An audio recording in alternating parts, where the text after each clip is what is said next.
অনেকেই ভাবে যে পরিবারের ছোট ছেলেরা অনেক আদরের হয়, অনেক যত্নের হয়, অনেক ভালোবাসার হয়।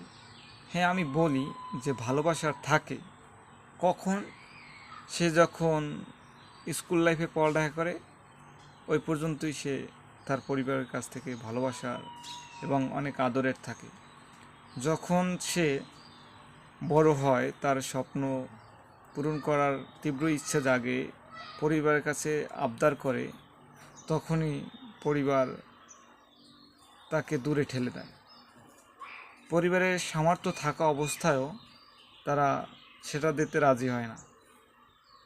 হে ভাই, আপনি অন্যান্য পরিবারের ছোট ছেলেদের কাছে যে জিজ্ঞেস করে দেখেন তারা কীরকম আছে, কীরকম তার পরিবারের কাছ থেকে ভালোবাসা পাচ্ছে, স্বপ্ন পূরণের আকাঙ্ক্ষা পাচ্ছে, তাদের পাশে পাচ্ছে।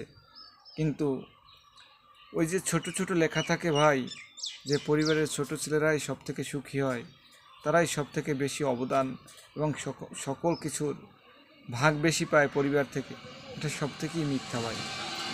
আসলে আমরা পরিবারের ছোট ছেলে সবাই ভাবে এরা হয়তো অনেক কিছু করে, অনেক ভালোবাসা পায়, অনেক কিছু আবদার করলেই হয়তো পূরণ করে পরিবার, কিন্তু আসলে এটা মোটেও ঠিক না ভাইয়া।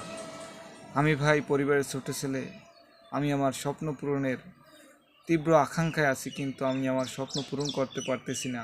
পরিবারের সাপোর্টটা পর্যন্ত পাইতেছি না। পরিবার আমাকে এরকম সাপোর্ট দিচ্ছে না, আমার পাশে থাকতেছে না। আমার স্বপ্ন হয়তো আমাকেই পূরণ করতে হবে, আমার পরিবার আমার পাশে থাকবে না, আমার কাছে থাকবে না। আমার নিজ উপার্জন থেকে, আমার নিজের প্রচেষ্টায় আমার স্বপ্ন আমারই পূরণ করতে হবে। আরে ভাই, মানুষ বাঁচে কয়দিন? যদি নিজের স্বপ্নটাই নিজে পূরণ করতে না পারি, আল্লাহ আমাদের সৃষ্টি করছেন, আমাদের মৃত্যুবরণ করতেই হবে।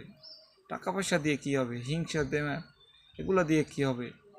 আমরা সবাই সবার পাশে থাকি, গরিবে পাশে থাকি। সমাজে অনেক মানুষ আছে, আমরা তাদের পাশে থাকার চেষ্টা করি।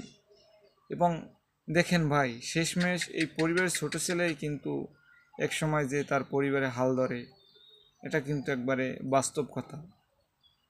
সবাই আমার জন্য দোয়া করবেন, আমি আপনাদের জন্য দোয়া করি। আল্লাহ তাআলা যেন আমার স্বপ্নগুলো পূরণ করার তৌফিক দান করুক। আমিন।